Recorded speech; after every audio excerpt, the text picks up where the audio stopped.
samantang badrang shastrang sakko singhang namah oy he buddha koruna sindhu Dinabandhu জগৎপতে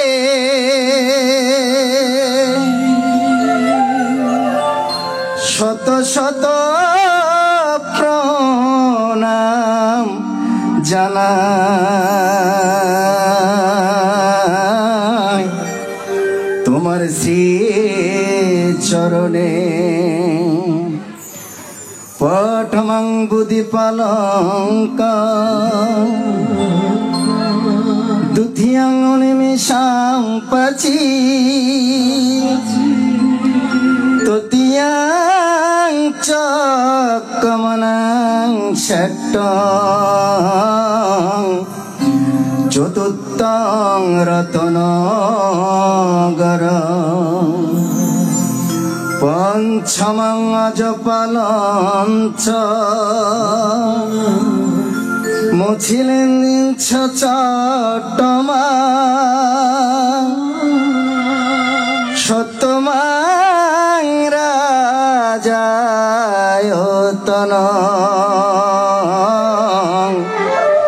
বন্দে তং বুদ্ধিপাদপ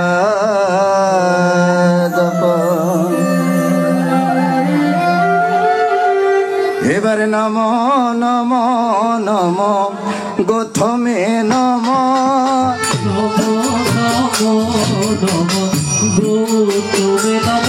এবারে নম নম নম গোথমে নম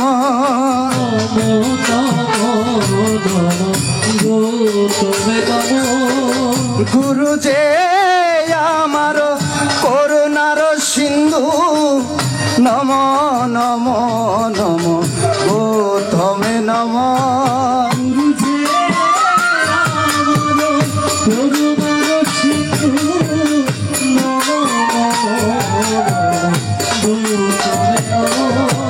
গুরু যে আমার অপার সম নম নম নম গোথমে নম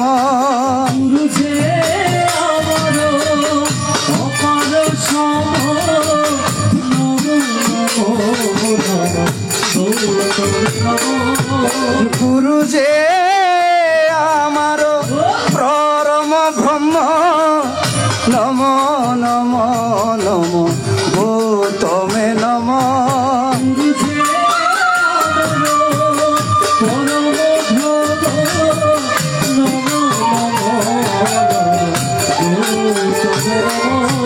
গুরু যে আমার পাহাড় সম নম নম নম গোথমে নম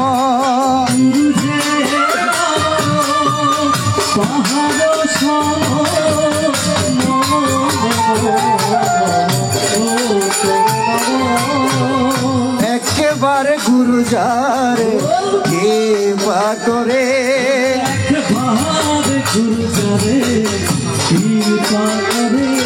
হবে একেবারে গুরু যারে কৃপা করে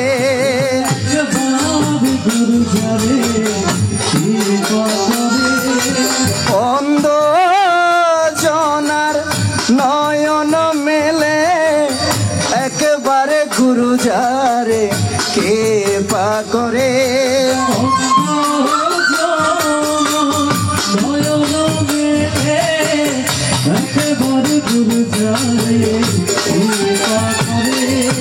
শুকনো বিকে মুকুল আসে একেবারে গুরু যারে কৃপা করে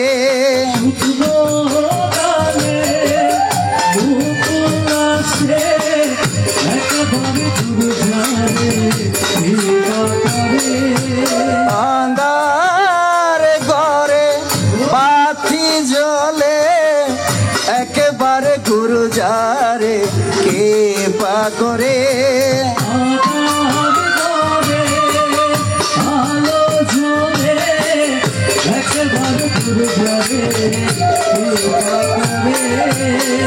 গুরু মাতা গুরু পিতা গুরু হল পথি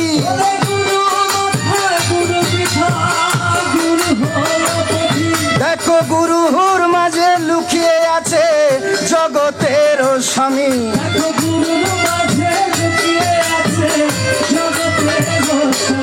আবার যেথায় গুরু নিন্দা হয় সেটাই না যাইও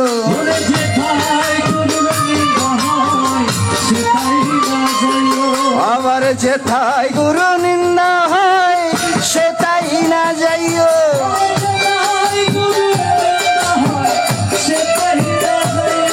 আবার গুরু নিন্দুকের মুখে কথা না ফিরাইও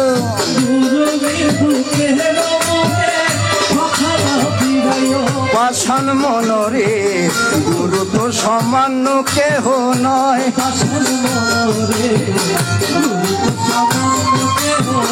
ও পাষাণ মনরে গুরু তো সামান্য কেহ নয়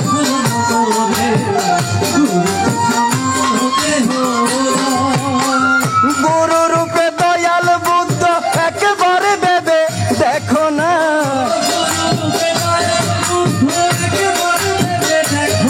ও গুরু রূপে জগৎ গুরু একেবারে ভেবে দেখো না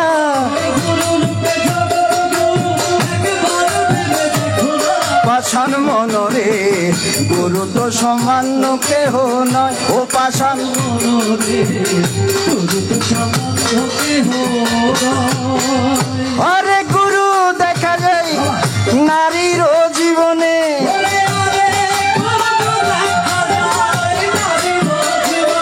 ওরে আরে গুরু দেখা যায় নারীর জীবনে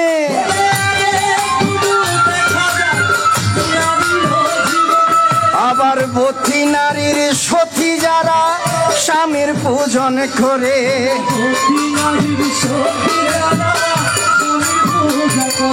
ও মা স্বামীর মতো বান্ধব নাই জগত সংসারে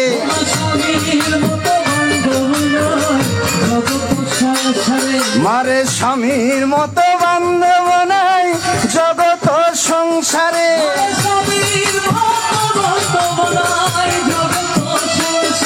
আবার বতী নারীর সতী যারা স্বামীর পূজন করে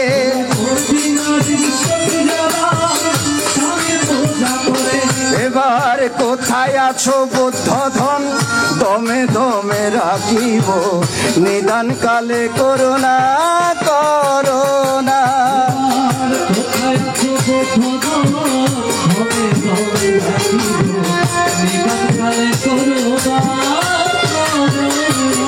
আমি তোমার লাগিয়া জগত গুরিয়া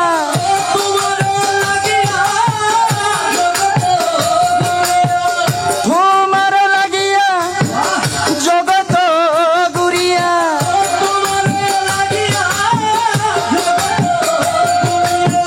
নিধান কালে করোনা করোনা এবার কোথায় আছো বুদ্ধ ধন দমে দমে রাখিব নিদান কালে করোনা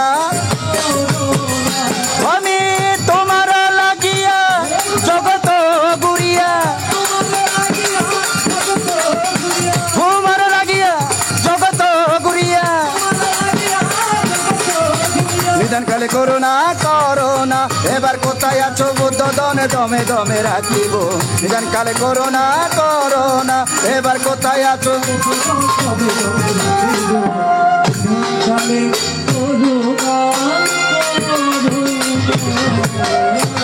এবার রাহুল জনক বুদ্ধ অগতির গতি এবার রাহুল জনক বুদ্ধ অগতির গতি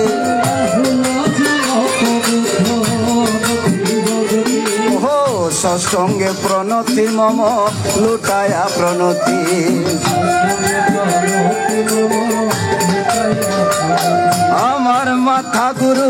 পিতা গুরু গুরু জ্যৈষ্ঠ ভাই আমার মাথা গুরু পিতা গুরু গুরু জ্যৈষ্ঠ ভাই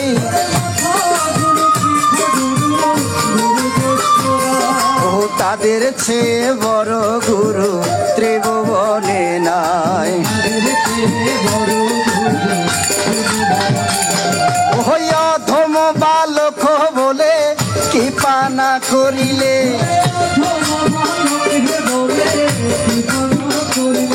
ও নিষ্কলঙ্ক নামে তোমার কলঙ্ক রটিবে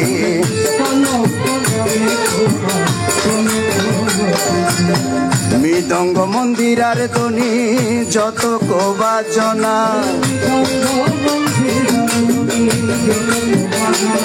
আজ মৃদঙ্গ মন্দিরার ধ্বনি যত ভাজনা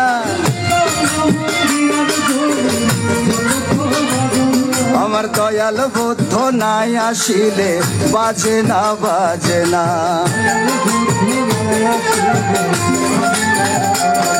ও যন্ত্র যদি পড়ে থাকে লক্ষ জনার মাঝে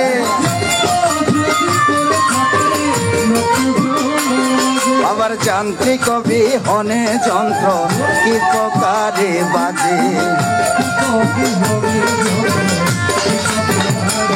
দয়াল আমি হলাম তোমার যন্ত্র তুমি যন্ত্রধারী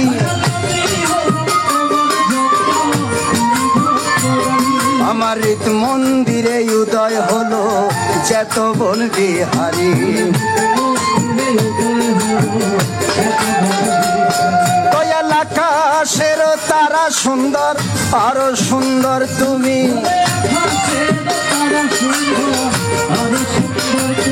আমার হৃদ মন্দিরে উদয় হও চেতবন বিহারী দয়াল চন্দ্র নাচে সূর্য নাচে নাচে গ্রহ তারা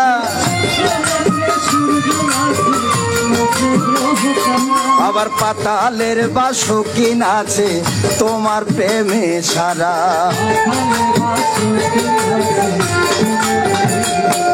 ও নয়নের জল বিন্দু প্রেম সিন্ধু দিয়ে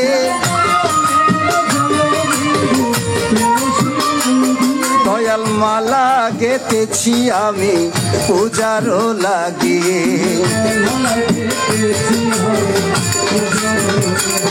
দেখো বুদ্ধের নামে আকাশেতে মেঘমালা বাসে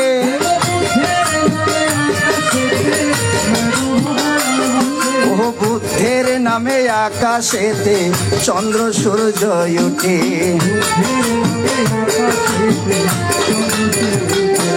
ও বুদ্ধের নামে নদীর বুকে জোয়ার বাটায় আসে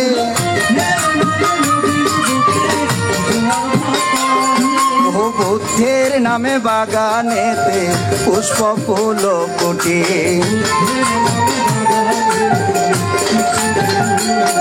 অমন বুদ্ধ বজ বুদ্ধ পুজো বুদ্ধ মনস্কা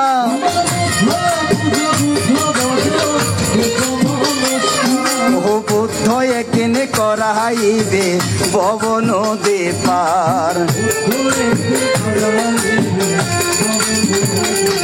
ও মাটির প্রতিমা যেমন সাজাইলে সাজে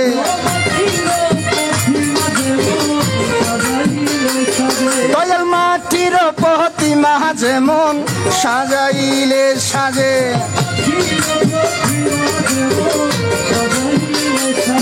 ও তেমন করে সাজাই দোনা কীর্তন আসরে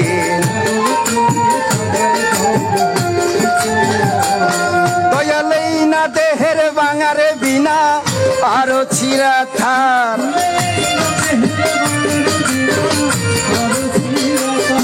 ও বাজাইলে বাজে না বিনা উঠে না ঝংকার এবার আনন্দ হয় আনন্দ ও সদানন্দ উদয় হবে ও নিরানন্দ দূর হইবে আজি ভক্তগণের হৃদ মন্দিরে ও প্রেম ভক্তি জাগনে হবে ও প্রেম ভক্তি জাগনে হবে ও আনন্দ আনন্দ ও ভক্তগণের হৃদ মন্দিরে আনন্দ আরে ধরে না রে আহারে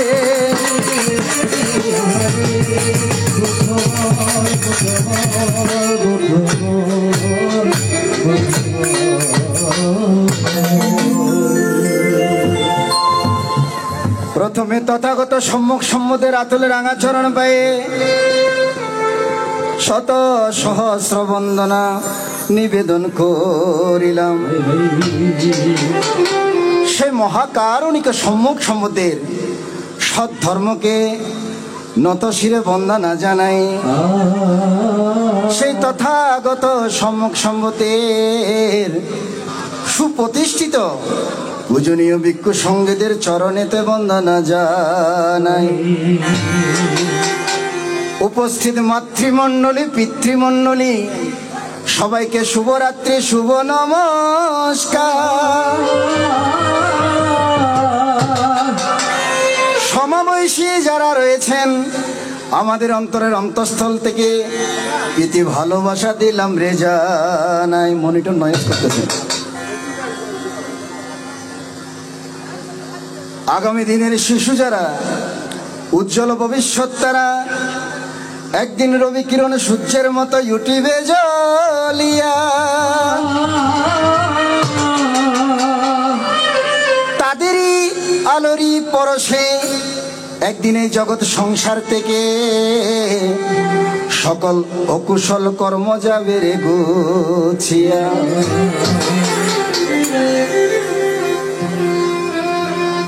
ঐতিহ্যবাহী পটিয়া উপজেলাধীন অন্তর্গত ঐতিহ্যবাহী বড়িয়া মনোরঞ্জন বিহারের বিশিষ্ট উপাসক প্রয়াত দাদু অর্জুন চন্দ্র বড়ুয়া ও তৎ সহধর্মিনী প্রয়াতা নিরোধবালা বড়ুয়া এবং প্রয়াতা দাদু জয়ধন বড়ুয়া এবং তৎ সহধর্মিনী প্রয়াতা ভরদাবালা বড়ুয়া এবং তৎমধ্যে প্রয়াতা পিতা রাজেন্দ্রলাল বড়ুয়া, প্রয়াতা মাতা শৈলবালা বড়ুয়া, প্রয়াতা ভাই দুলাল চন্দ্র বড়ুয়া,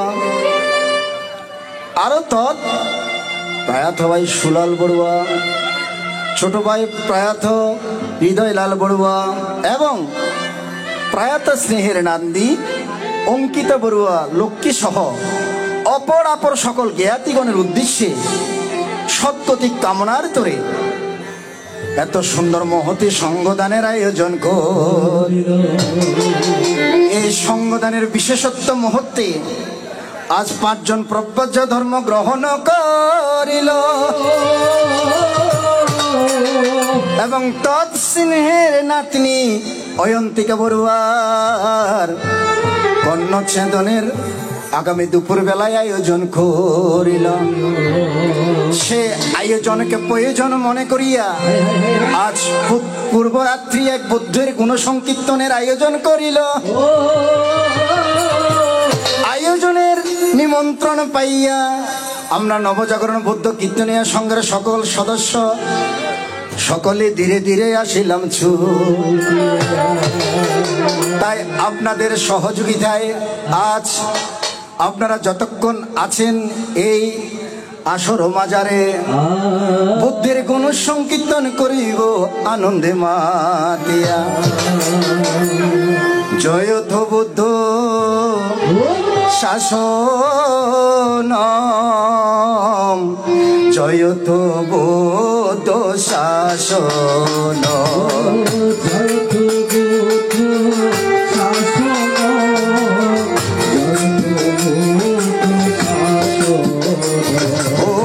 জয়ত বুদ্ধ শাসন, জয়ত বুদ্ধ শাসন,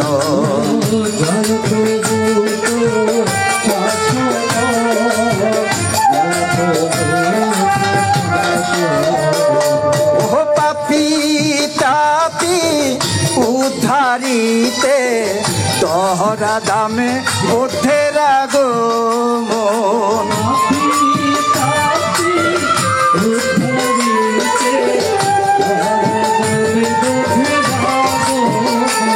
দেখো পাপি তাহাপি উদ্ধারিতে দহরা দামে ওঠে আগমন।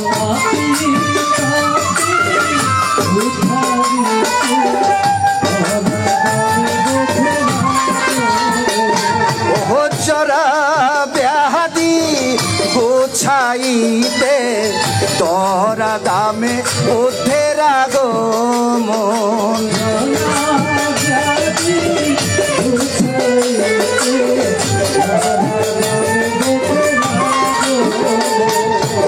জীবের দুঃখ গোছাইতে দরা দামে ওঠে আগমন।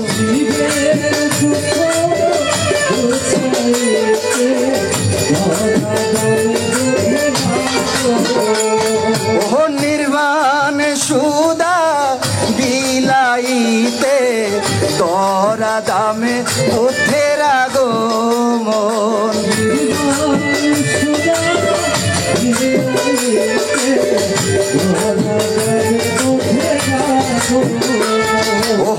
হিংসার পাছারিতে দরা ধামে ওঠে আগমন।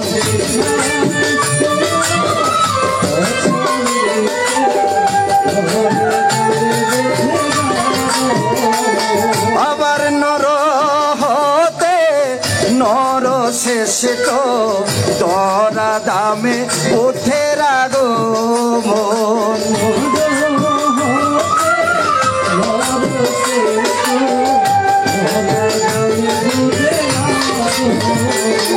আবার পুরুষ হতে পুরুষ উত্তম দরা ধামে ওঠে আগমন।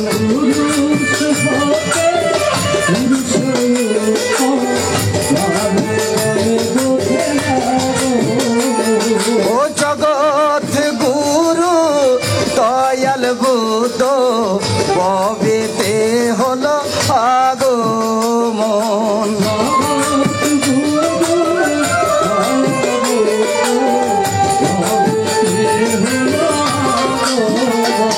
ও জয়ত বুদ্ধ শাসন, জয়ত বুদ্ধ শাসন, জয়ত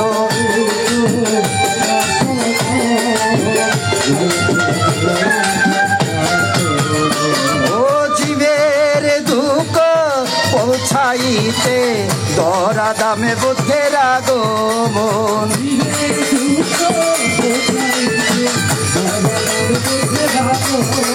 ও নির্বাণ সুদা বিলাইতে দরা দামে বুদ্ধের আগমন।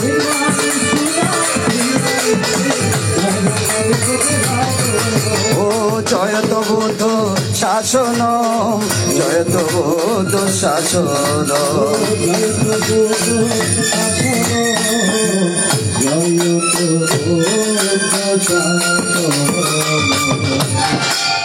এই দক্ষিণ জেলায়, আমাদের উত্তর জেলা থেকে দক্ষিণ জেলায় কিন্তু অনেক কীর্তনিয়া এইখানের মধ্যে।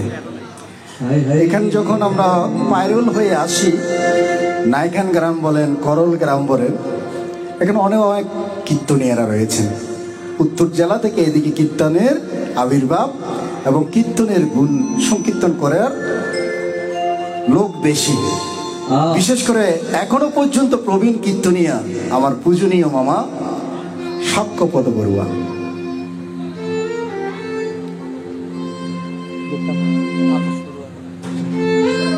এবং তৎমধ্যে ওনার সাথে সাথে আমাদের মাস্টার, আমার পরম পূজনীয় তাপস মামা আছেন, রূপায়ণ দা আছেন, করলেন আমার নামে নাম নয়ন বাবু আছেন, এবং বর্তমান উদীয়মান উন্নয়নপুরা রবি আছে, এবং এইদিকে করতলার দিকে যদি ধরতে যায় অনেকজন আছেন। তো সুকুমার বাবুকে তো হারিয়ে ফেলেছি, এখন অনেকজন সুধীর বাবু থেকে নেপাল বাবু থেকে অনেকজন আছেন, সুকুমার বাবুও আছেন। তো ওনারা থাকতে যদি আমরা আমাদের যুবকেরা কি সংস্কৃতির হাল না ধরে, যেমন আমার স্নেহের ভাই অর্ণব বলছেন, আমার কাকারাও আমার পূজনীয় সাক্ষ্যপদম আমার সাথে ছুটে বেড়ায় কীর্তন করার জন্য। এই যে আমার কাকাবাবু রয়েছেন, আরো অনেকজনকে দেখেছিলাম। এখনো পর্যন্ত ওনারা এই যে দেখে আসছি 90 দশক থেকে এখনো পর্যন্ত তারা কীর্তনের হাল ধরে আছেন। তো ওনাদের এই বেগবানটাকে ধরে রাখতে হলে আমাদের যারা যুবকেরা আছে তাদেরকে হালটা ধরতে হবে আমাদের মতো করে, কারণ আমরাও একদিন থাকবো না। আমি ছোটবেলা থেকে এই সংস্কৃতির সাথে জড়িত আছি, এখনো পর্যন্ত এইটার প্রেমে পড়ে আর বাইরে যাওয়া হলো না। এটাকে নিয়ে এখনো পর্যন্ত চালিয়ে যাচ্ছি, চাকরির পাশাপাশি এই সংস্কৃতিকে প্রচার প্রসারের জন্য। তো আমাকে যে স্বনামধন্য গ্রামে সুযোগ করে দিয়েছেন, কিন্তু আমি এখনো কীর্তনের কও জানি না। শুধু কিছু বাক সাহস আছে, সে হোয়ারাপাড়া থেকে আমার বন্ধুদেরকে নিয়ে, আমার সকল সহপাঠীদেরকে নিয়ে এখানে দাঁড়িয়েছি 2-4টা কথা বলার জন্য। যিনি আজকে এই বিহারের বিহার অধিপতি, উনিও আমাদের পরম জ্ঞাতি, আমাদের আশীর্বাদক। যে কোনো গ্রামের মধ্যে ওনাকে দেখতে পাওয়া যায়।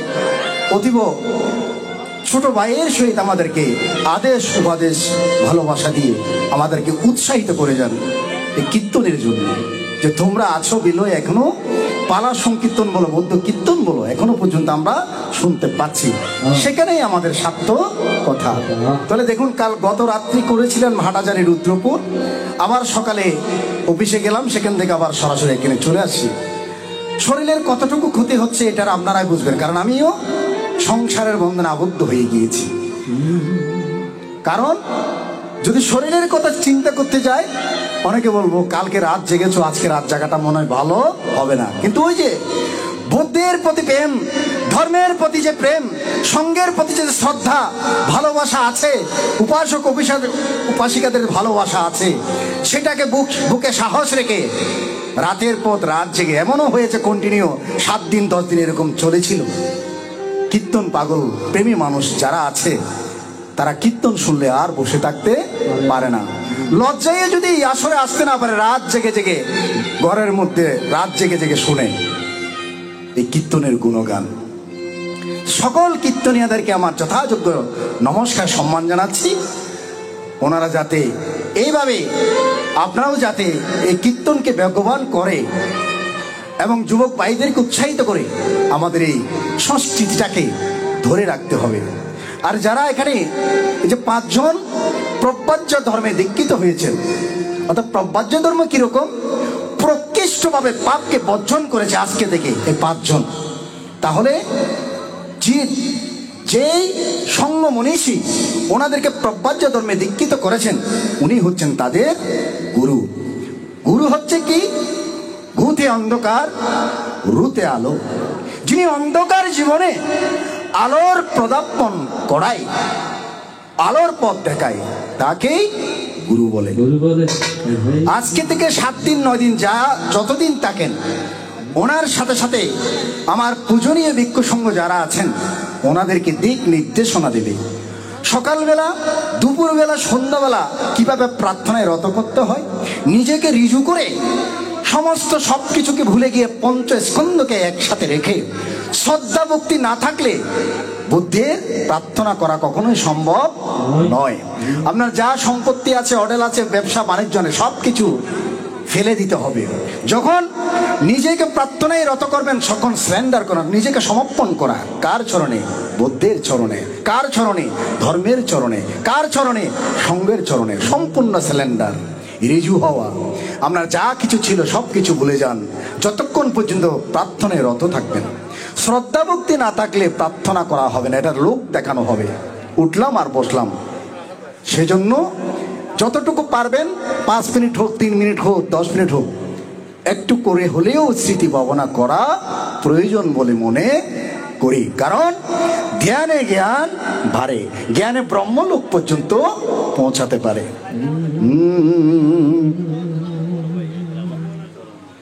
ক্যাঙ্গার মানে গির ওটা হন্দে কিসো আটকাবাই দেন।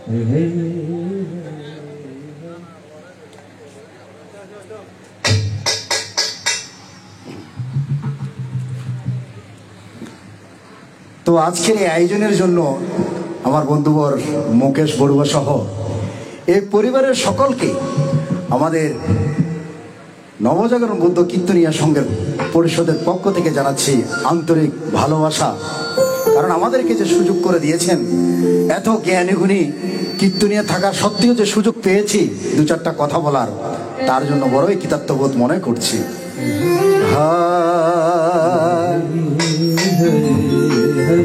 ওরে গুরু না বুঝিলাম কি বলো করিলাম,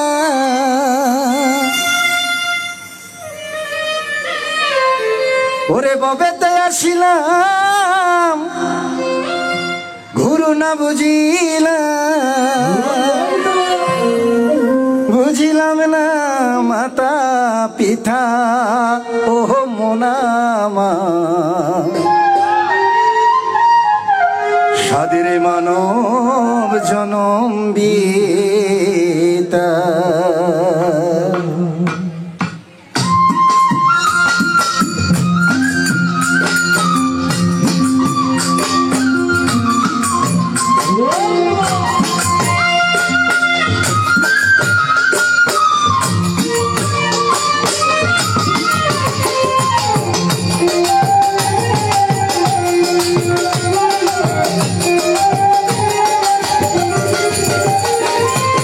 ববেতে আসিলাম গুরু না বুঝিলাম,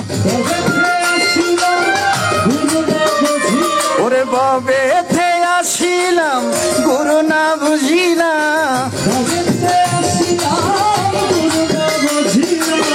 বুঝিলাম না মাতা পিতায় মন আমার মানব জনম মোর পিতা মন আমার মানব জনম মোর পিতা।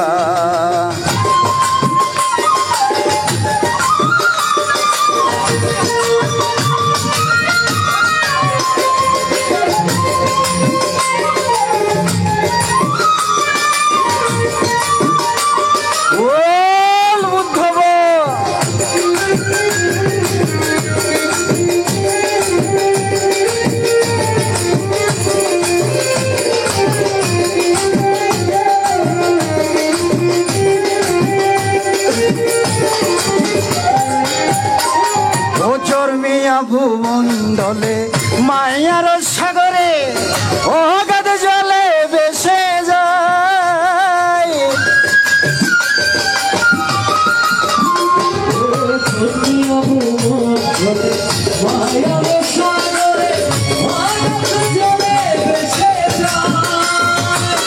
বিষয় বাসনায় মায়ারি চলনায়, ও বিষয় বাসনা মায়ারি চলনায় বুঝিতে পারি না তোমায় মন আমার মানব জনম মোর পিতা মন আমার।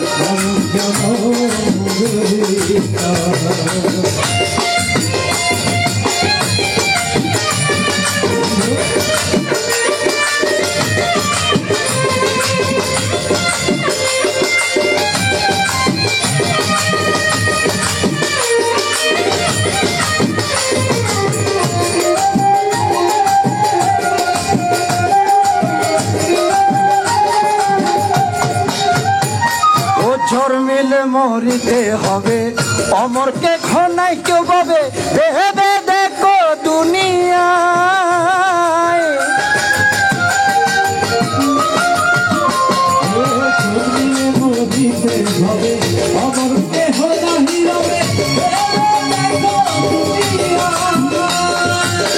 যারে দনে টাকা করি দালান কোটা পাকা বাড়ি,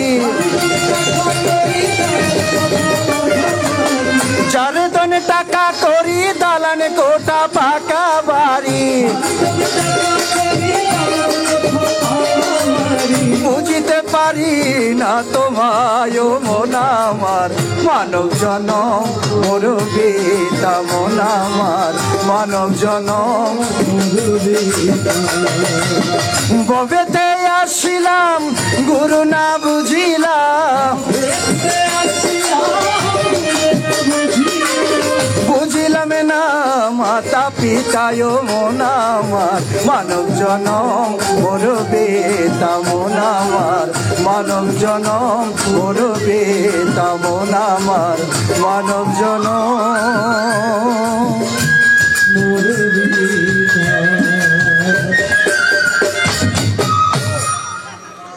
যদি গুরু ভক্তি না থাকে, প্রথম গুরু হচ্ছে কে? মাথা এবং পিতা। তারপরে পাচ্ছে কাদের? শিক্ষাগুরু।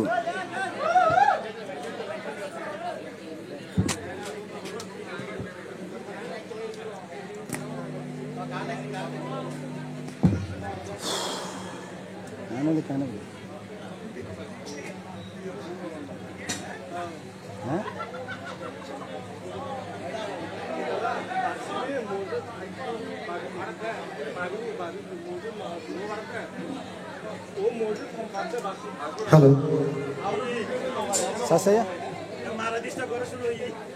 হ্যালো, মনে হয় কারণ এসেছিল লাইন চেঞ্জ হয়ে গেছে। হ্যালো, তাহলে গুরু ভক্তি থাকতে হবে। প্রথম গুরু হচ্ছে মাতা পিতা, এরপর হচ্ছে শিক্ষাগুরু, এরপর হচ্ছে দীক্ষাগুরু। সবার গুরু হচ্ছে কে? জগৎ গুরু, সে তথাগত সম্মুখ সম্বুদ্ধ, যিনি একমাত্র নির্বাণের সুধা বিলিয়েছেন, যিনি বলেছেন জন্ম মৃত্যুকে রোধ করতে হলে নির্বাণের স্বাদ গ্রহণ করতে হবে। সে নির্বাণের স্বাদ যদি গ্রহণ করতে যায়, তাহলে আমাদেরকে শীল দানশীল ভাবনায় রত থাকতে হবে। এবং আমাদের পূজনীয় যারা ভিক্ষু সংঘরা আছেন, শীল সমাধি প্রজ্ঞা নিয়ে তারা আছেন। আমরা যারা উপাসক উপাসিকারা রয়েছি, এই দানশীল ভাবনা, এগুলো হচ্ছে আসা যাওয়ার একটা সূচনা। সেগুলোকে সমস্ত তৃষ্ণাকে যদি আসবয় ক্ষয় করতে না পারেন, আপনি জন্ম মৃত্যুকে কখনোই রোধ করতে পারবেন না। আমরা সবসময় অজ্ঞানের কারণবশত সবসময় বলে থাকি, আমার বাড়ি, আমার গাড়ি, আমার ধন সম্পদ, আমার স্ত্রী পুত্র, আমার ভাই বন্ধু, আত্মীয় স্বজন পরিজন, আমার বলে থাকি। কারণ আমার আমি, সেগুলোর মধ্যে আমিত্ব জড়িয়ে থাকে। এখানে কোনো সুখ, কারণ অজ্ঞানের কারণবশত ক্ষণিকের সুখের আশায় ওইটাকে সুখ ভেবে মানুষ সেখানে বারবার বারংবার সেখানেই চাপ দেয়। ক্ষণিকের সুখের আশায় ওই জ্ঞানের দীপ্ত শিখা নিজের চিত্তের মধ্যে জাগ্রত হয়নি, ক্ষণিকের সমান কিছুদিনের সুখের আশায় বারবার সেখানের মধ্যে বারংবার সেখানের মধ্যে ঝাঁপ দেয়। কারণ আমি শান্তি চাই, আমিতেও আমিত্ব, চাইয়ের মধ্যে আমিত্ব আছে। আমি এবং চাই যদি বাদ দেন, সেখানেই শান্তি বিরাজমান করবে। কারণ আপনার চাওয়া পাওয়ার নাই, সমস্ত কিছুকেই আসবয়কে ক্ষয় করেছেন। কে সন্তান, কে পুত্র, কার বাড়ি, কার গাড়ি, কিছুই আপনার মধ্যে নাই। লোভ লালসা, ভবতৃষ্ণা, বিভবতৃষ্ণা, কামতৃষ্ণা, সব কিছুকেই আপনি কি করেছেন? রোধ করে ফেলেছেন। কামনা বাসনা বলতে, কারণ তৃষ্ণা থেকেই কামের উৎপত্তি হচ্ছে, তৃষ্ণা থেকেই ভবের উৎপত্তি হচ্ছে। এগুলো আমি মুখে বলছি, এগুলো কিন্তু শাস্ত্র কথা, গভীরের কথা। বৌদ্ধ দর্শন হচ্ছে জ্ঞানীর দর্শন। জ্ঞানী না হলে, আপনার মধ্যে যদি চিত্তের মধ্যে যদি জ্ঞানের বীজ উৎপন্ন না হয়, বুদ্ধের কথা আপনি বুঝবেন না। ধূপ এবং বাতির মধ্যে আমার বৌদ্ধ সীমাবদ্ধ নেই। বৌদ্ধ ধর্ম পূজা অর্চনার ধর্ম নয়।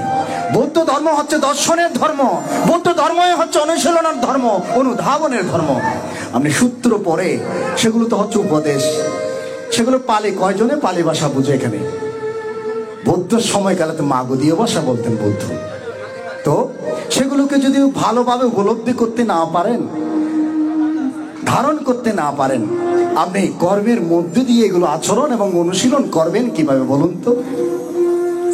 আসলাম গেলাম, হবে না কিছুই। সেজন্য সৎসঙ্গে স্বর্গবাস, অসৎ সঙ্গে সর্বনাশ। সবসময় জ্ঞানের সঙ্গ করবেন, সাধু সঙ্গ করবেন, যারা ব্রহ্মচর্য গ্রহণ করে, বুদ্ধের বাণী ধারে ধারে প্রচার করে যাচ্ছেন, তাদের কাছ থেকে আমি ভালো কথা শুনতে পাবেন, তাদের কাছ থেকে দেশ উপদেশ শুনতে পাবেন।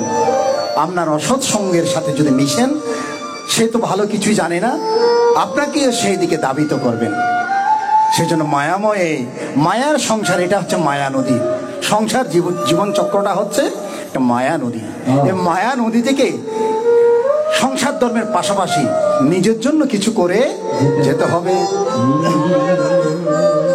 ওরে মায়া নদী কেমনে যাবি ভাইয়া, রঙ্গিলা দেশের নাইয়া।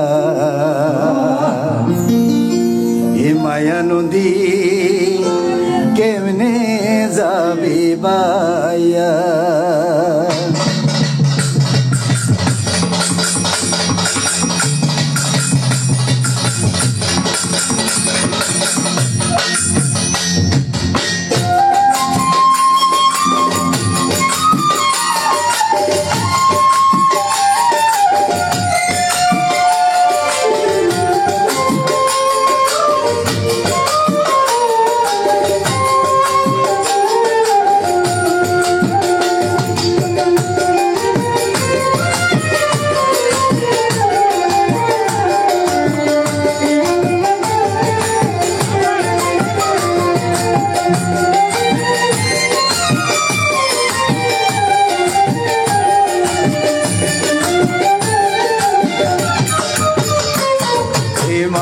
নদী কেমনে যাবি ভাইয়া, রঙ্গিলা দেশের নাইয়া।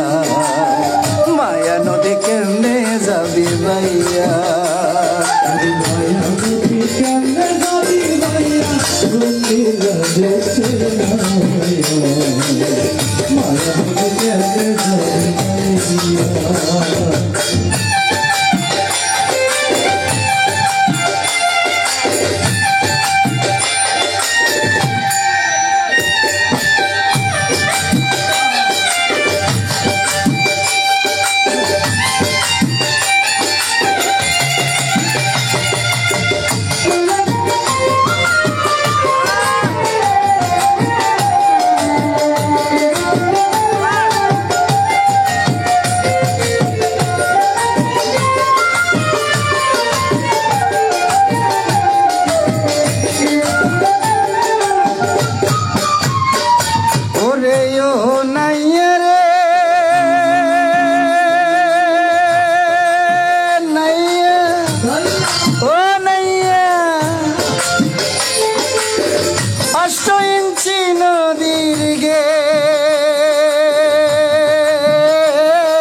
তুমি চার আঙ্গুলে দাও না পারি দিয়া, ওহ নাইয়া চার আঙ্গুলে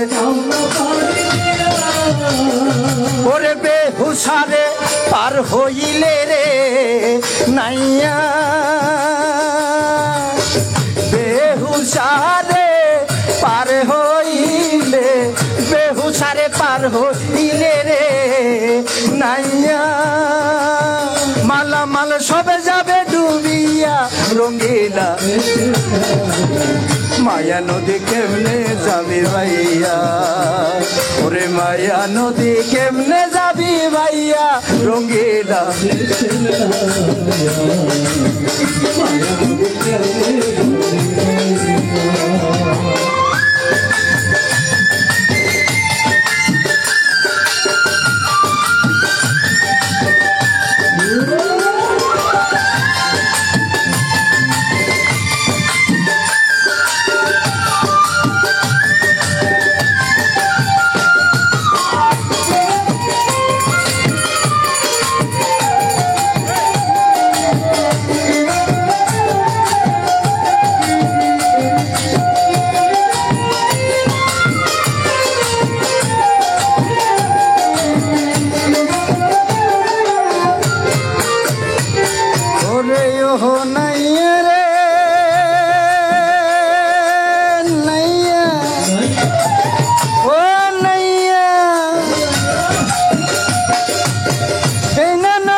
বাগান গেল রে বাসাইয়া ওহ নাইয়া, সাধুর বাগান গেল রে বাসাইয়া, ওরে গুরু মন্ত্র না লইলে রে নাইয়া, গুরু মন্ত্র না লইলে, গুরু মন্ত্র না লইলে রে নাইয়া, ওরে সব যাবে বাসাইয়া রঙ্গিলা, মায়া নদী কেমনে যাবে ভাইয়া, ওরে মায়া নদী কেমনে যাবে ভাইয়া, রঙ্গিলা দেশের নাইয়া, মায়া নদী কেমনে যাবে ভাইয়া। এ মায়ার সংসারত আর মাইয়া আর জি আর ফোয়া আর নগরজন আর বলতে এটা কিছু, এই দুনিয়ার মধ্যে এক একজন এক একটার নেশায় আছে। কেউ আছে টাকা কামানোর নেশা, না এক একজন এক একটার নেশায় আছে। কেউ হচ্ছে ধন আছে, আরো ধন করতে চায়, তার দৌড় কতক্ষণ পর্যন্ত, মৃত্যু পর্যন্ত। এগুলো তার সঙ্গে যাবে না, যাবে না। টাকা পয়সা সবকিছু আছে, ব্যাংক ব্যালেন্স সবকিছু, তারপরও এই পৃথিবী অনেকদিন বিদ্যমান থাকবে, কিন্তু আপনার হাতে সময় কতটুকু আপনি নিজেও জানেন না। জানেন কার জন্য করছেন, কিসের জন্য করছেন? যদি সৎ লব্ধ উপায়ে উপার্জন করেছেন তাহলে তো বেঁচে গেলেন। যাদের জন্য করছেন, আপন ভেবে করছেন, আমার বলে করছেন, যদি অসৎ লব্ধ উপায়ে অর্জন করা হয়, অর্থাৎ আমাদের বৌদ্ধের ভাষা বলছে অকুশল কর্ম, অর্থাৎ খারাপ কর্ম করে যদি উপার্জন করা হয়, যাদের জন্য করছেন আপনার এই কর্মফল ওনারাও ভাগ নেবে না। এই কর্মফল আপনাকেই খণ্ডাতে হবে, কারণ আপনি যেমন কাজ করছেন তা নেওয়ার জন্য প্রস্তুত থাকেন। আজকে যারা অনেকে বউ হয়ে এসেছেন, অনেকে শাশুড়ি হয়েছেন, অনেকে আবারও এরকম অপরাপর, এটা হতো প্রাকৃতিক জগতের নিয়ম। যারা নিজের মেয়েকে অপরের বাড়িতে পাঠায়, আবার অন্যের মেয়েকে নিজের ছেলের জন্য আপন করে নেয়। অনেক আমার মার জাতির আছে, তাদেরকে বউ বলে সম্বোধন করে, নিজের মেয়ের মতো করে আপন করে নেয় না। এখানেই ভুল। আপনিও মনে করবেন যে আপনার মেয়েও আপনার আরেকজনের কাছে পাঠিয়েছে, আপনি যাহা কিছু তাকে দেবেন তদ্রূপ আপনার মেয়েও তাহা পাবে। আপনি যদি শ্বশুর শাশুড়িকে সেবা করেন, আপনার ছেলের বউরাও আপনাকে একদিন না একদিন সে আপনি যাহা করছেন অবশ্য প্রাপ্তি হবে। কারণ ঢিল মারলে পাটকেল খেতে হয়। যাহা করছেন, কর্ম সম্পাদন করছেন, এগুলো নেওয়ার জন্য প্রস্তুত থাকবেন। কখনোই প্রাকৃতিক আপনার সাথে বেইমানি করবে। আপনারা যাহা কিছু করছেন সবকিছু এখানের মধ্যে বিদ্যমান, এখানেই আপনি ফল পাবেন। স্বর্গ নরক কেউ দেখেনি, এগুলো যদি বলতে যায় কল্প কথার মতো। কারণ এক এক সময় এক একভাবে মানুষকে বোঝানোর জন্য এগুলো সাজিয়েছেন, বলেছেন। আমি আছি সেটাও বলতে পারবো না, আদৌ কি আছে সেটাও জানি না। কারণ আপনি যাহা কিছু করছেন, যাহা করবেন, তাহা প্রাপ্তি লাভ অবশ্যই হবে। তাহলে আমরা কিছুক্ষণ বেশান্ত নিয়ে আলোচনা করব। কারণ এখানে সবসময় একদিকের কীর্তনীয় যারা হারা আছেন সবসময় পালা সংকীর্তন নিয়ে পাঠ করেন। আমার বেশিরভাগ এদিকে শীতার্থের সন্ন্যাসটা বেশি হয়, সেই জন্য আমি সেদিকে যাব না। আমি আমার মতো করে একটা বেশান্তরের পালা আপনাদেরকে পরিবেশন করে শোনাচ্ছি। মদা কিবোর্ড না ফাইলে হারমোনিয়াম মদা সাহেব। ওরে নয়ন বাবু আমার নাম, ওরা পাড়া জন্মস্থান। নয়ন বাবু, ও নয়ন বাবু আমার নাম, ওরা পাড়া জন্মস্থান। পোস্ট অফিসে নয়া পাড়া বাইরে, ওই উপজেলার আয়োজন, দেশ বিদেশে করি গান।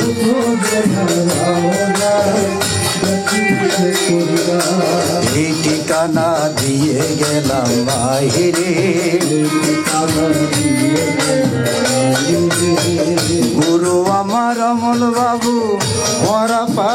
ভারী।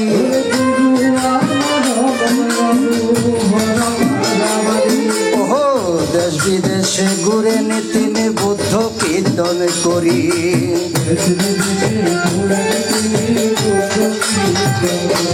আমার গুরু রে নম। ওহো মাতা পিতাই আমার গুরু। ও শিক্ষা গুরু দীক্ষা গুরু। হে জন্তি ধারী আমার গুরু। ও ভক্ত জনায় আমার গুরু। আমার গুরু রে নম। ও সঙ্গ ক্ষেত্র আমার গুরু গুরু রে নম।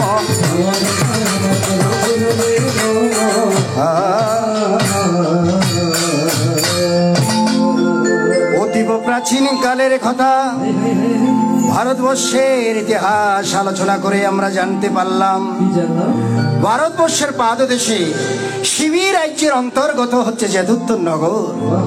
সেই নগরে শিবুলি নামক এক পরম ধার্মিক রাজা রাজত্ব করতেন।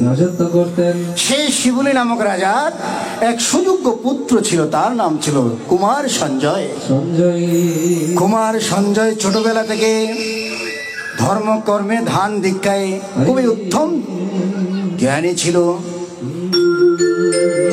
বয়সের কালক্রমে শিক্ষায় দীক্ষায় অস্ত্র শিক্ষা পারদর্শী হয়ে যখন যৌবনে পদার্পণ করলেন, তখন ওই শিবুলি নামক রাজা মদ্রদেশের পিসুতির সহিত কুমার সঞ্জয়ের বিবাহ বন্ধনে আবদ্ধ করালেন। যথা সময়ে সঞ্জয়কে সিংহাসনে উপবিষ্ট করালেন। যেতুত্তরে নগরে সুখে বাস করে তনয় নামে তে রাজা।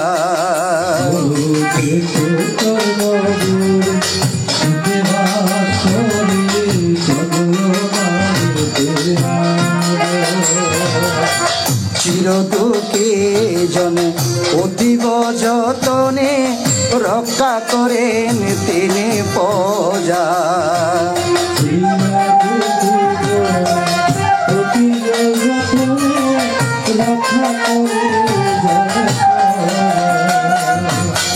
রানী পিসতী ছিলেন বড়ই পুণ্যবতী।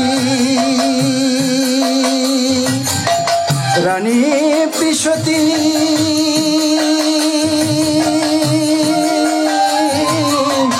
দেবগণের মনোনীত আরে কুলের সতী দান পতিব্রতায় পরম সেবা। দিবস কাটে অতীব যতনে দেবগণের আশীর্বাদে। আসিল ধরাতে সে আশীর্বাদে ধন্য হলো মানব কুলে।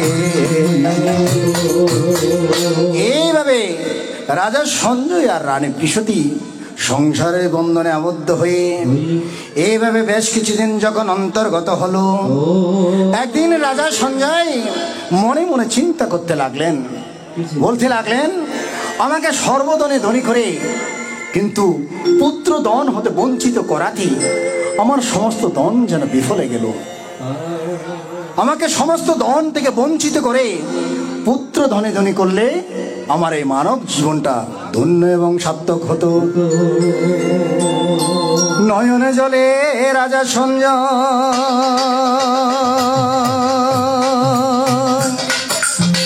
নয়নের জলে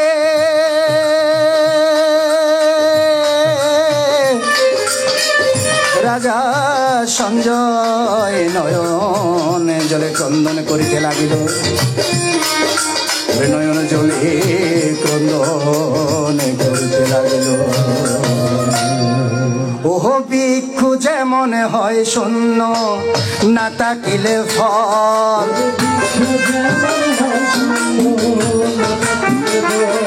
ওহ ভিক্ষু যেমন হয় শূন্য না থাকিলে ফল,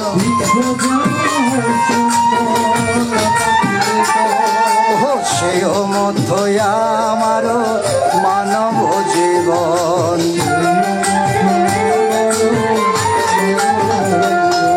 ও নদী শূন্য হয় যেমন না থাকিলে ফানি,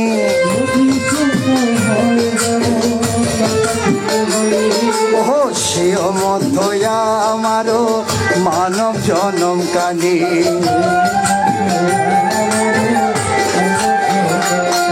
আমার কেহ নাই কেহ নাই, ও বাবা বলে ডাকিবারে, ও বাবা বলে ডাকিবারে, আমার কেহ নাই কেহ নাই, ও বাবা বলে ডাকিবারে কেহ নাই মোর এ সংসারে আহারে।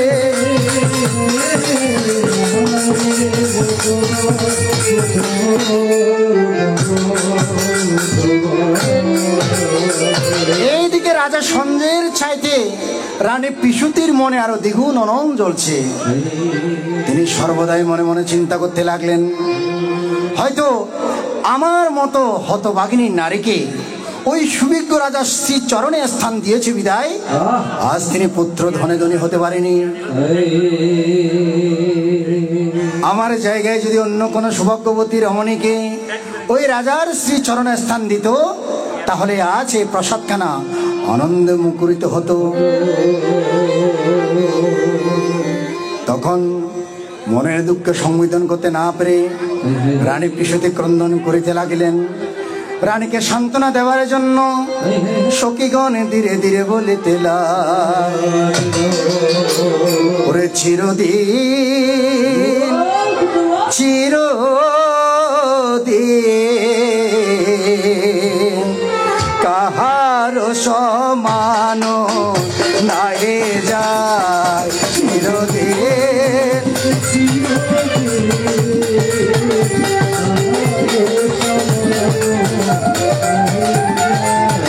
চিরদিন চিরদিন কাহার সমান নাহি যায়,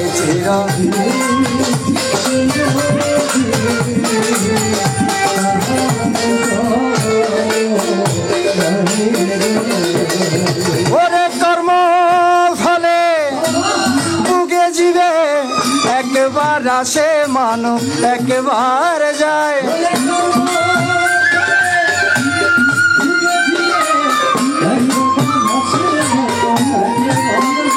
ওরে কর্ম ফলে বুকে জীবে একবার আসে মানব একবার যায়,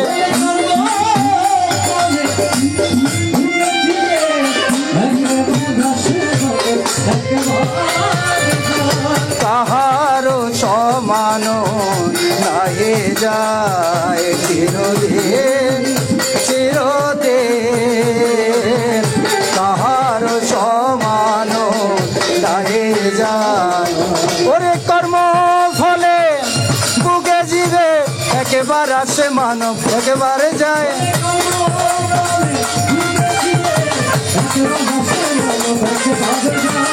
কাহার সমান নাহি যায়, চিরদিন কাহার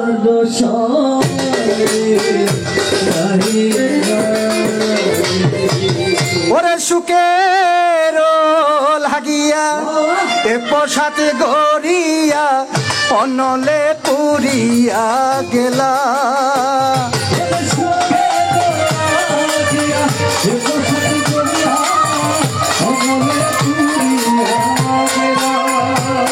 ওরে সুখের লাগিয়া এ প্রসাদ গড়িয়া অনলে পুরিয়া গেলা,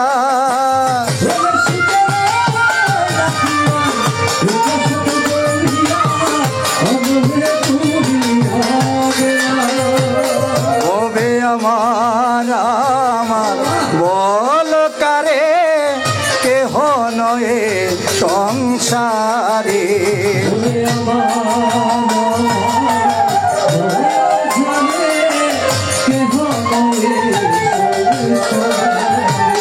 তুমি চিন্তা করো আপন মনে, ববে যেমনি আশা তেমনি যাওয়া।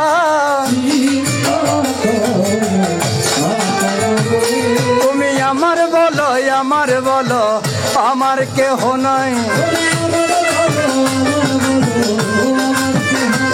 তুমি আমার বলো আমার কেহ নাই। ববে 2 দিনের জন্য আসা পথের পরিচয়। তোমার ভাই বলো বন্ধু বলো স্বপনের সাথী। তোমার ভাই বলো বন্ধু বলো স্বপনের সাথী। ওরে আপনি মরিয়া গেলে তারা কেনে রয়। ও ববের খেলা বিষম জ্বালা,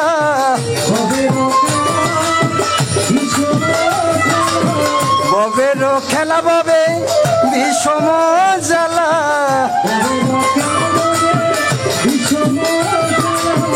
খেলতে হবে ববে 3:30 বেলা। ববের সকালে দুপুর সন্ধ্যা বেলা। ও খেলতে হবে ববে 3 বেলা। ববের খেলা বিষম জ্বালায় আহা।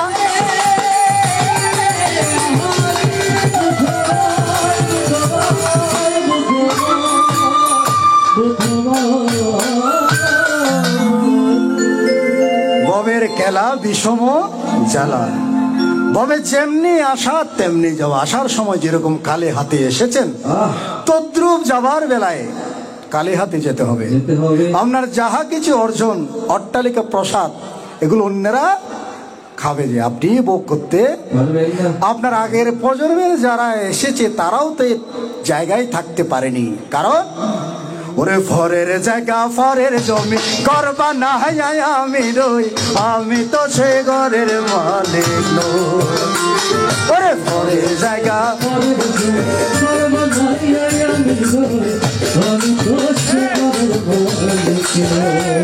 ওরে ফরের জায়গা ফরের জমি করবা নাই আমি রই, আমি তো সে ঘরের মালিক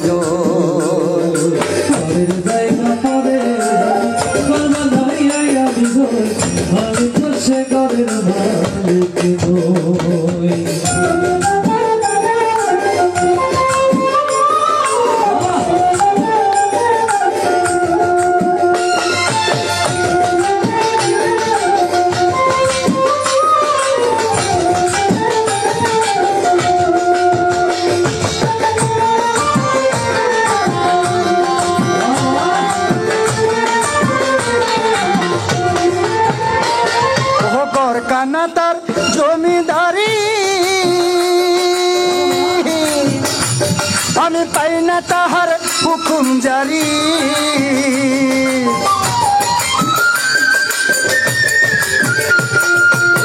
কানা তার জমিদারি,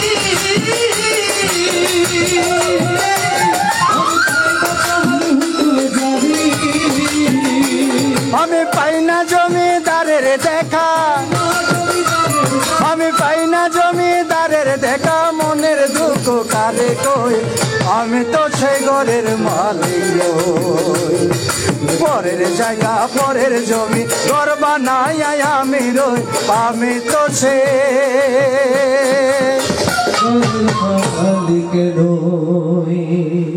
এটা সময় থাকতে সাধন ভজনীয় গড়া হাল্লাই নিজুল্লাই নিজুল্লাই কিছু ইতুন যদি আরাজে আসি, এখান থেকে যদি আপনি চট্টগ্রামে যান, কিছু পথে খরচ লাগবে, অর্থাৎ যাত্রা পথে আপনার কিছু খরচ লাগবে, নাহলে হেঁটে এতপুর যাওয়া মুশকিল হয়ে যাবে। আগের মানুষেরা হেঁটেছে, এখন এখান থেকে গেলেও পথ খরচ লাগে।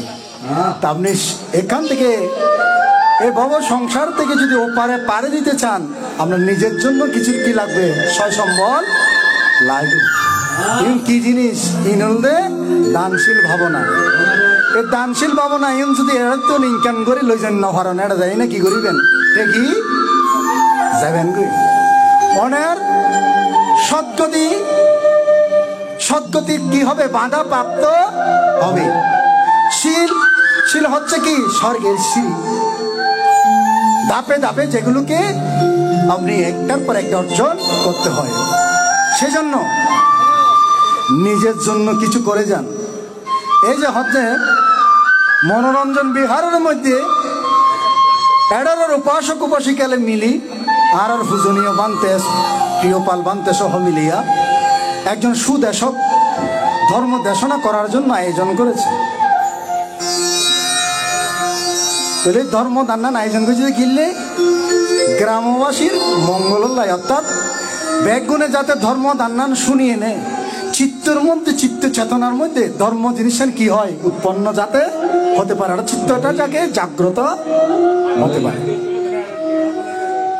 তাহলে এই আয়োজনের মেলার মধ্যে দেখিবেন তো গগর বাবু তাই বহুত জনে গগর ভাই সামলাইতে আর ধর্ম দেশনা নুনিবের টাইম ন ভাই এরমে বহুত বেকুব নো আছে না।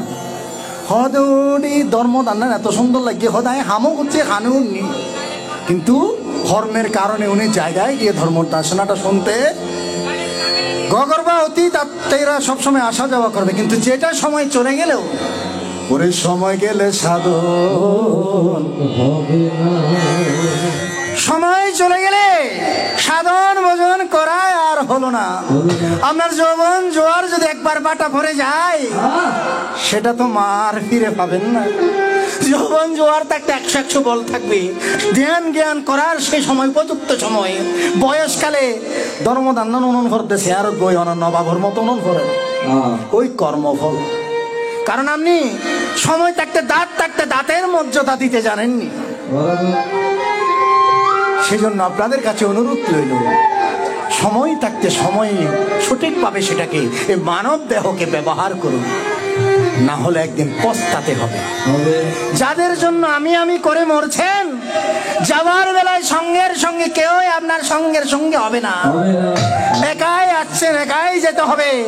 যাদের জন্য মাথার গায়ে পায়ে ফেলছেন, সংসারের ঘানি টানছেন, এক সপ্তাহ বছর সাপ্তাহিক পরে আপনাকে আর স্মরণও করবে না। পারলে একটা দিলে দিল, তো না দিলে নাই, ছবিটাও রাখবে না। হয়তো মৃত ব্যক্তির সাথে গরলাম বালা নয়। কিসের জন্য? কার জন্য? এই জন্য নিজেকে একটু কৃপণতা করুন, নিজুল্লাই কিছু করিস, যাখানে প্রয়োজন সেখানে দান করুন। দানে দুর্গতি কন্যায় এগুলো আপনার সাথে কখনোই বিমুখ করবে না। যাদেরকে আপন বলছেন তারা বিমুখ করবে, যাদের জন্য করে রেখে গেছেন তারা আপনার সাথে বিরামানি করবে। যেগুলো দান করছেন, শীল ভাবনা করছেন, এগুলো কখনোই আপনার সাথে বিমুখ করবে না। সেজন্য এগুলোই আপনার অর্জন, এগুলো দিয়েই আপনি সিঁড়ি পার হয়ে যেতে পারবেন, ভব নদী পার হতে যেতে পারবেন। আমি বলছেন, আমার বলছেন, আমার সংসার বলছেন, আমার স্ত্রী পুত্র বলছেন, পরিজন বলছেন, সবাই আপনার সাথে বেইমানি করবে। কৌশল অকৌশল এগুলো কখনোই আপনার সাথে বিমুখ করবে না। এগুলো যেমন অর্জন করেছেন, এগুলো একদিন আপনাকে ফল দেবে। যেদিন দয়াল ডাক দেবে, আয়ু সংস্কার ফুরিয়ে যাবে, সেদিন এই ভব সংসার ছেড়ে চলে যেতে হবে। অনেকজন এখানে চলে গিয়েছে, আপনাকে এই ভব সংসার ছেড়ে চলে যেতে হবে। ডাক দিয়াছেন দয়াল আমারে, রইব না আর বেশি দিন ভব সংসারে। বাইরে ডাক দিয়াছেন দয়াল আমারে, রইব না আর বেশি দিন ভব সংসারে। বাইরে ডাক দিয়াছেন দয়াল আমারে।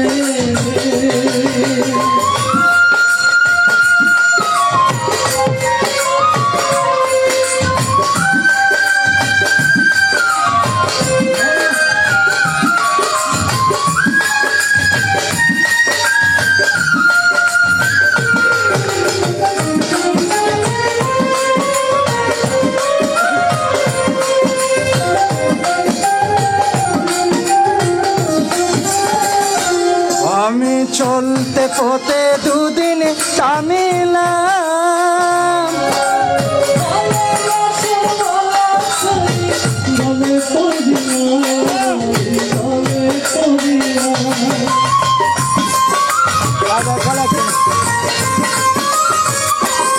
আমি চলতে পথে দুদিন থামিলাম, যাইবার কালে দেখা না পাইলাম আমি আমার সঙ্গের সাথী, আমার সঙ্গের সাথী কেউ হলো না রে, রইব না আর বেশি দিন ভব সংসারে, বাইরে ডাক দিয়াছেন দয়াল আমারে,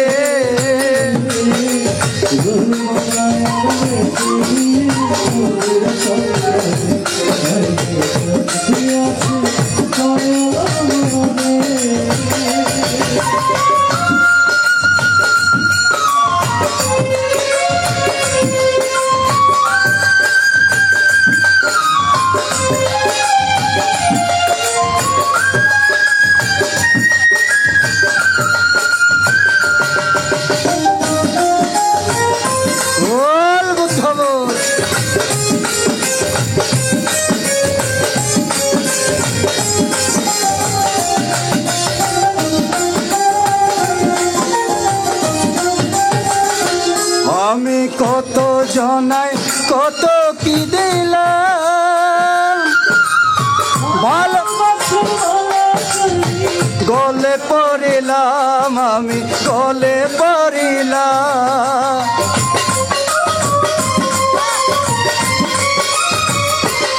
আমি কত জনাই কত কি দিলাম,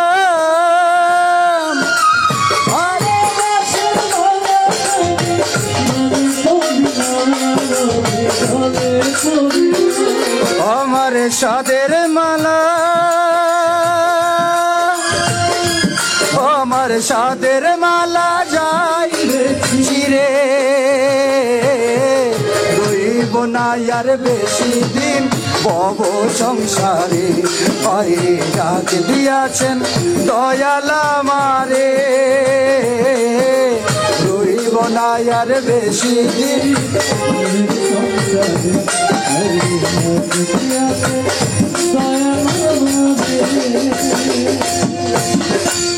আয় সংস্কার ফুরাইলে বাদে জাগো করবে না, দুই দিনের দুনিয়ার এই রঙ্গমঞ্চ তার সিঁড়ি, এটা কান রঙ্গমঞ্চ, এটা অভিনয় করে দেয়, কেউ মা হয়েছেন, কেউ বাবা হয়েছেন, কে ছেলে হয়েছে, কেউ মেয়ে হয়েছে, কিন্তু কেউ কারো নয়, এগুলো মায়ায় ঘেরা।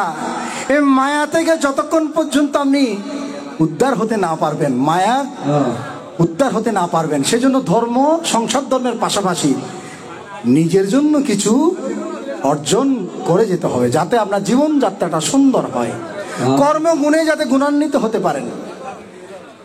তাহলে যেমন আমরা যদি কাপড় ময়লা হয়ে যায়, আমরা ডিটারজেন্ট পাউডার 37 সাবান বাংলা সাবান দিয়ে কি ঋণ দুই দুই ডলে ডলে পরিষ্কার করি, আর চিত্ত দুনিয়া হন সব এই চিত্তয়ানের মধ্যে তো বোর্ড দিকে আবর্জনা জমের, কপটতা, হিংসা, অহংকার, মান, অভিমান, দুই দিনের দুনিয়াতে আবার মান অভিমানও করি, আজকে মরলে কালকে দুই দিন, হ্যাঁ। তাহলে এগুলোকে পরিষ্কার করতে হবে কি দিয়ে? ধ্যান দিয়ে। ধ্যান ভাবনা সাধন ভজন করলে আপনার এই চিত্তের মধ্যে যত কলুষিত আছে আস্তে আস্তে কি করবে, কেটে পরিষ্কার হয়ে যাবে। যত কপটতা আছে, ময়লা আবর্জনা আছে, যত হিংসা আছে, সব কিছু আস্তে আস্তে দূরীভূত হবে।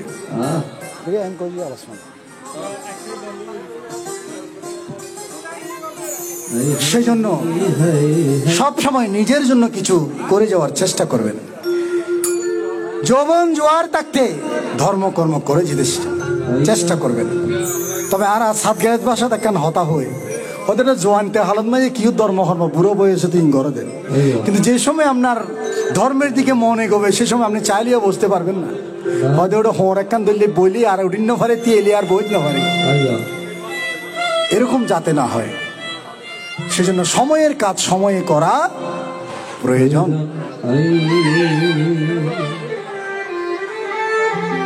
ওরে মায়ার ঘুমে আছো রে ঘুমাইয়া ওরে মালো মায়ার ঘুমে আছো রে ঘুমাইয়া।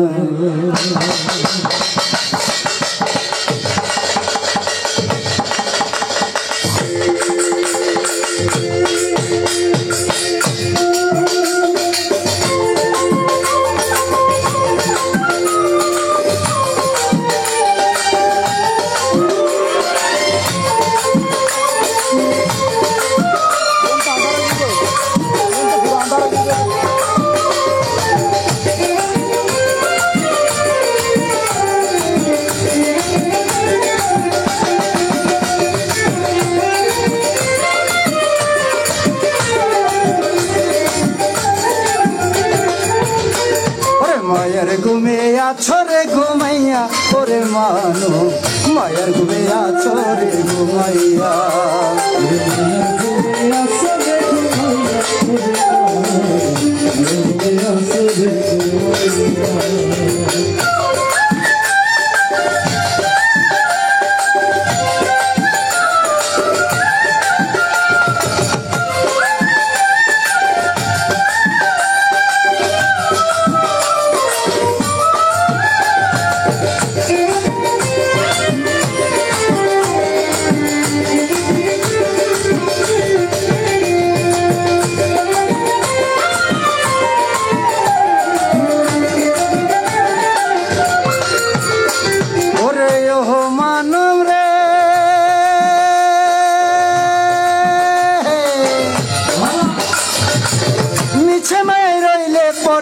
গুরুর ভজন না করিলে পরকালের সম্বল করবে কি?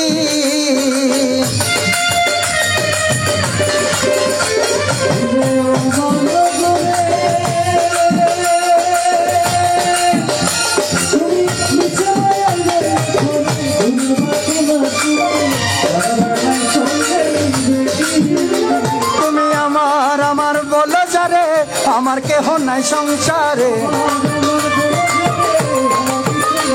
ওরে আমার আমার বলো যারে আমার কেহ নাই সংসারে।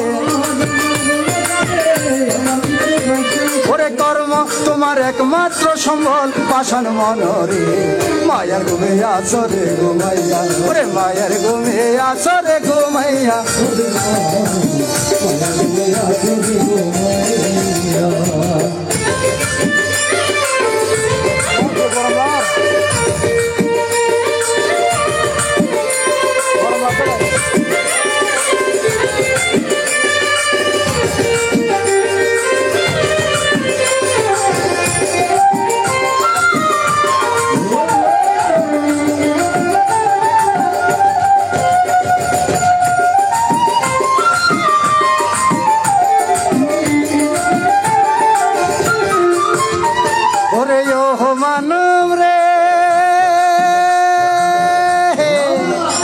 তোমার দালান কোটা পাখা বাড়ি কিসের করো বাহাদুরি মরলে পরে সঙ্গে যাবে না।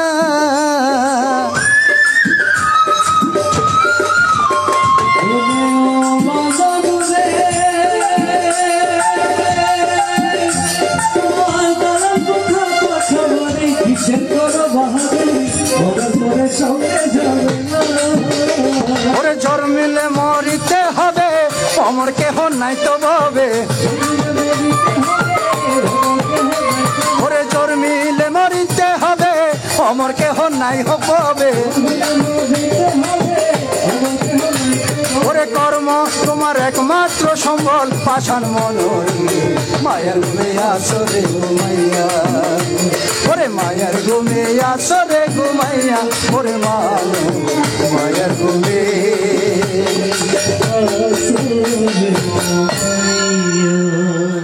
এইদিকে যথা সময়ে বেশ কিছুদিন অন্তর্গত হওয়ার পর রানী পিসদের মনে দান চেতনার ভাব ধীরে ধীরে সঞ্চারিত হইতে লাগিল। শয়নে স্বপনে কুমার সঞ্জয়ের পত্নী রানী পৃষতী হঠাৎ করে দান করার চেতনা যেন তার মনের মধ্যে প্রবল বেগে উৎপন্ন হতে লাগলেন। রানীর বাসনা ধীরে ধীরে রাজার কাছে যাইতে লাগিল।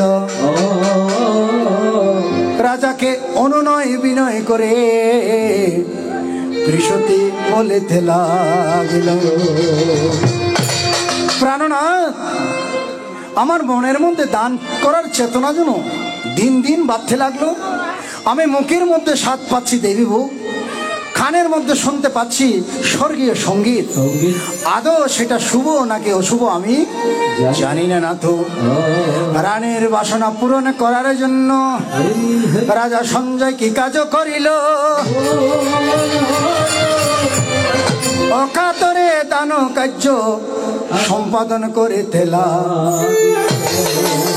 রানীর মনে বাসনা কেন হয়েছে সেটা জানার জন্য দৈবজ্ঞ ব্রাহ্মণদেরকে আনায়ন করে রাজপ্রাসাদে আনায়ন করিল। রানীর বাসনার বিস্তারিত ঘটনা বলে ধীরে ধীরে ব্রাহ্মণদেরকে বলিতে লাগিল। ধীরে ধীরে রানীর মনে এরকম বাসনা কেন হচ্ছে, এটা কি শুভ নাকি অশুভ সেটা জানার জন্য সমস্ত ঘটনা বলি ব্রাহ্মণদেরকে ধীরে ধীরে প্রকাশ করিতে লাগলেন। ব্রাহ্মণগণ সমস্ত ঘটনা শুনিয়া ধীরে ধীরে গণনা শুরু করে দিল। এক একজন ব্রাহ্মণ রাজা সঞ্জয়কে গণনা করে বলিতে লাগিল, শোনো শোনো হে রাজা, শোনো দিয়া মনা,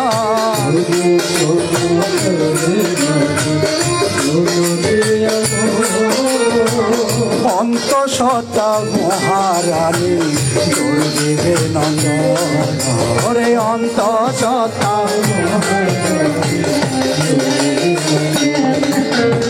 অন্তঃসত্ত্বা মহারানী দুর্গিবে নন্দন, ওরে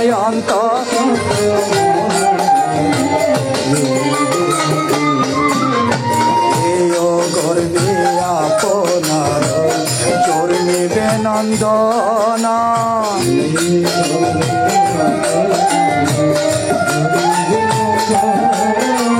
তাই রানী দিল দান অরসিত মরে, তাই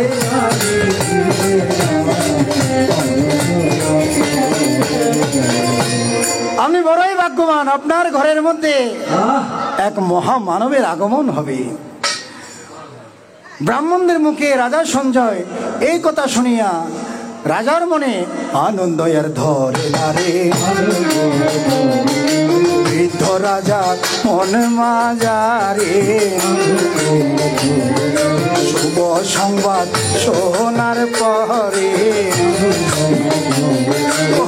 শুভ সংবাদ শোনার পরে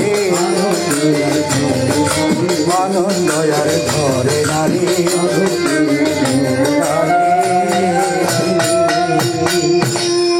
ব্রাহ্মণদেরকে অকাতরে দান করে দান কার্য সম্পাদন করে ব্রাহ্মণদেরকে বিদায় করিল। এভাবে যখন যথা সময়ে 1 মাস 2 মাস অন্তর্গত হলো, রানী পৃষতী নিজেকে নিজে জানিতে পারিল। 1 মাসের কালে গর্ভ মায়ের ওজর ধরে,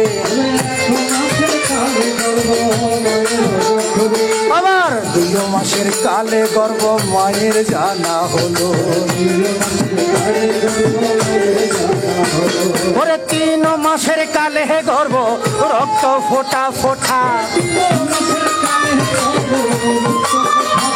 আবার 4 মাসের কালে গর্ভ প্রতি মাংস জোড়া,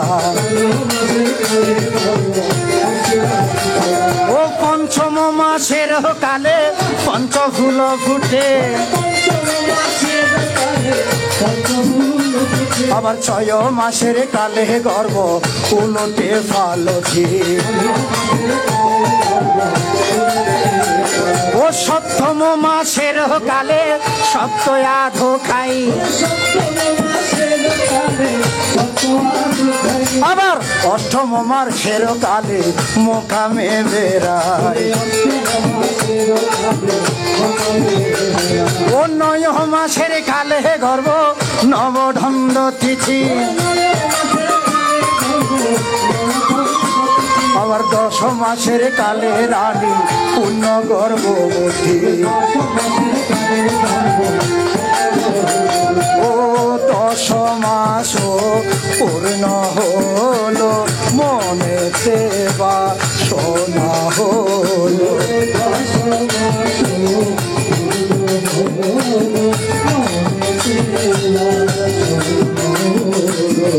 বিদ্যালয়ে যেতে মনরে,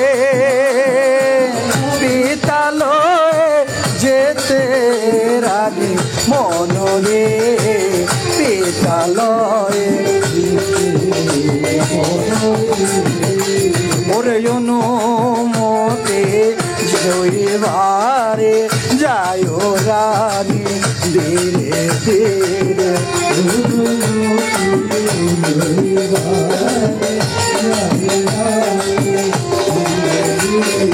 সকাতরে বলে রাজা রে, সকাতরে বলে রানী রাজা রে, সকাতরে আমায় অনুমতি দাও না, ও পিতৃ চরণ ধুলি নিতে। ও মনে আমার সাধে জেগেছে, ও পিতৃ চরণ ধুলি নিতে। ওই অনুমতি দাও না, পুরাও বাসনায় অনুমতি দাও না। আহারে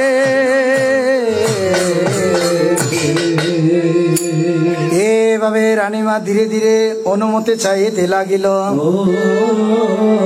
রানীর প্রার্থনা শুনে রাজা সঞ্জয় মনে মনে ভাবিতে লাগিল। রাজা সঞ্জয় ধীরে ধীরে রানীকে উপলক্ষ করে বলিতে লাগিল, সে কি রানী, 1 মাস 2 মাস করে তোমার গর্বের গণনা ফুরিয়ে আসলো, এমন সময় তুমি চাইছো তোমার বাপের বাড়িতে যেতে। রাজা সঞ্জয় মনে মনে চিন্তা করতে লাগলেন, প্রসবকালে মা বোনদের জীবন মরণ সমস্যা, আমার প্রসবকালে আমার রানীর যদি অমঙ্গল কিছু ঘটে যায়, তার স্বাদ যদি আমি পূরণ না করি, তাহলে চিরজীবনের ন্যায় আমি অকৃতজ্ঞ হয়ে থাকবো। হ্যাঁ হ্যাঁ রানী, তুমি মনানন্দে তোমার পিতৃরাজ্যে গমন করো, তবে তোমার সহচরী বিন্দুকে সঙ্গে নিয়ে যাবে। তার মার জাতীয় ফৈল্যের প্রসব পান একখান বড় বাড়ির ওইলে একখানা স্বাচ্ছন্দ্য বোধ করে, যদি মাও বাঁচি থাকে, যদি উকু বইন থাকে, সেবাগার পাইবে। এভাবে রানী অনুমতিক্রমে ধীরে ধীরে সাজিতে লাগিল। প্রফুল্ল চিত্তে রানী পৃষতি মনানন্দে সাজিতে লাগিল। ওরে সাজিল মনের মতন প্রাণ সখী রে, সাজিল মনের মতো।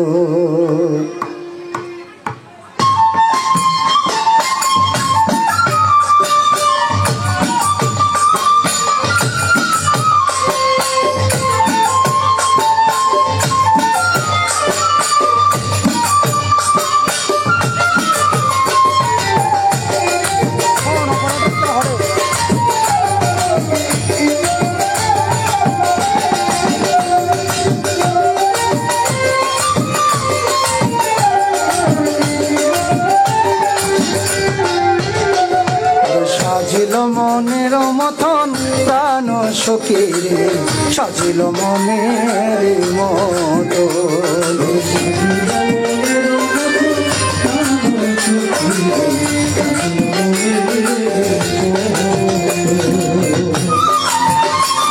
আমার সন অপারেটর ভাইদের প্রতি দৃষ্টি আকর্ষণ করছি। আচ্ছা,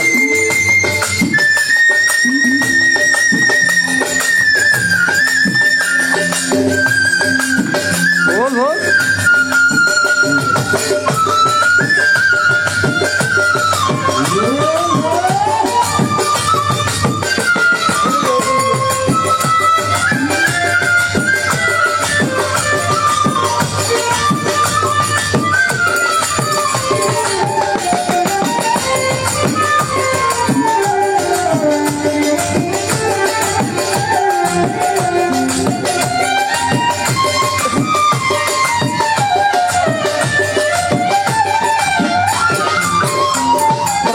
সখিরে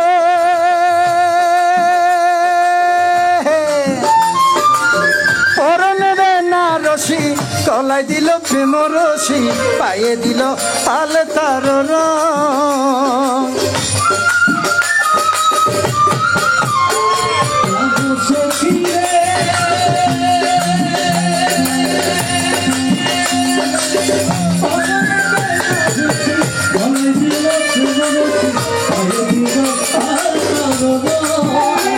ওরে চাইতে পিতার ভুবনে কি আনন্দ মন মাঝে, ওরে যাইতে পিতার ভুবনে কি আনন্দ মন মাঝে, মন আনন্দে সাজে প্রাণ সখী প্রাণ সাজিল মনের মতো, ও সাজিল মনের সাজিল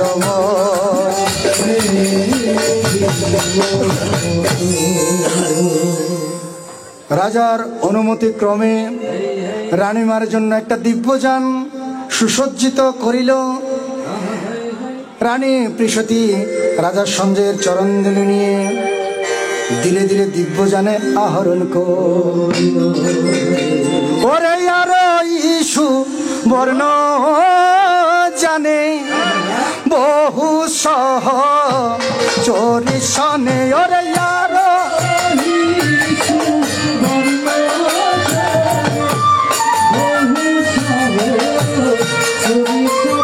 ওরে আর ইসু বর্ণ জানে বহু সহ চোরি সনে,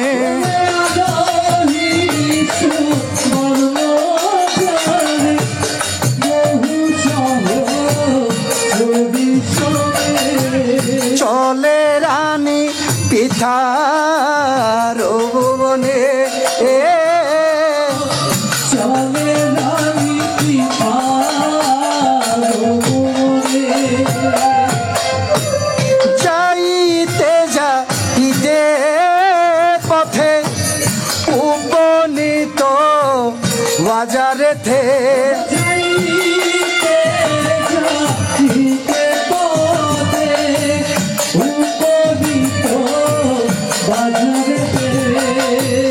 বলে রানী সখী দের শোনে, বলে রানী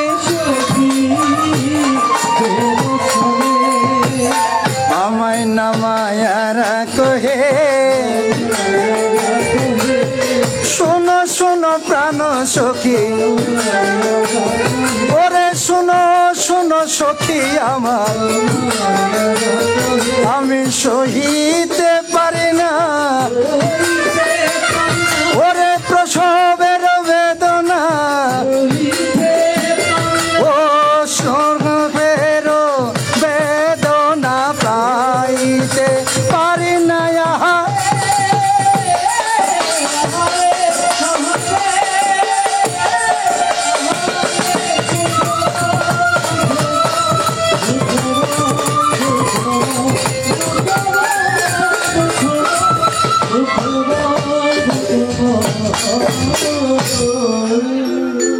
দিব্যযানখানা যাইতে যাইতে যখন বস্যু জাতি দোকান প্রাঙ্গণে, যেখানে মণি মুক্তা রাত দিন বণিকগণ ব্যবসা বিক্রি করত, সেই জায়গার মধ্যে রথখানা যখন উপনীত হলো, হঠাৎ করে রানী পিসতির প্রসব বেদনা আরম্ভ হলো।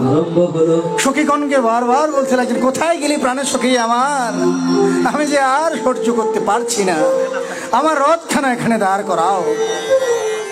একবার মুন্না উঠে গেছে। যথা সময়ে বৈশ্যজাতের দোকান প্রাঙ্গণে সখীগণ রথখানা দাঁড় করিয়ে সেই দিব্যযান হতে রানীমাকে বাজার প্রাঙ্গণে নামিয়ে সকলে মিলিয়া চতুর্দিকে কাপড়ের ঘেরা দিয়েছে। সেই সূর্য উদয়ের সঙ্গে সঙ্গে এক মহামানবের আগমন হল। শিশু জন্মের সাথে সাথে অবাগিনী মাকে বলতে লাগলেন, ওরে মা, আমাকে কিছু ধন দাও, আমি দান করিব। ও বিলাইতে ধন মারে, ও দানের বাসনা জাগে, ও বিলাইতে ধন মারে, ও দান করিব করিব। শিশু জন্মের সাথে সাথে অবাগিনী মাকে বলতে লাগলেন, ওরে মা, আমাকে কিছু ধন দাও, আমি দান করিব। জন্মের সাথে সাথে শিশুর মুখে বাক্য শুনিয়া সকলে আশ্চর্য বনে গেলেন। শিশুকে পরীক্ষা করার জন্য রানী পিসতি শিশুর হাতে অজস্র মোহর দিলেন। এইদিকে দেয়ানো বলে দেবরাজ ইন্দ্র জানতে পারলেন মধ্যধামের মধ্যে বুদ্ধাঙ্কুর দানব পারামিতা পূর্ণ করার জন্য আবির্ভূত হয়েছেন। তিনি মনে করেন তারও কিছু কর্তব্য আছে। দানব কার্য সম্পাদন করার জন্য দেবরাজ ইন্দ্র সেখানের মধ্যে ভিখারীর সমাগম ঘটালেন, যাতে শিশু দান কার্য সম্পাদন করতে পারে। যথা সময়ে দান কার্য সম্পাদন করে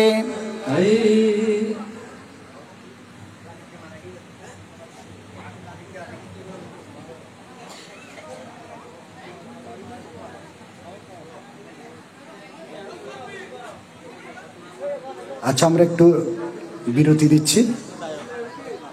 দিচ্ছি, এরপর আমরা আবার ফিরে আসবো।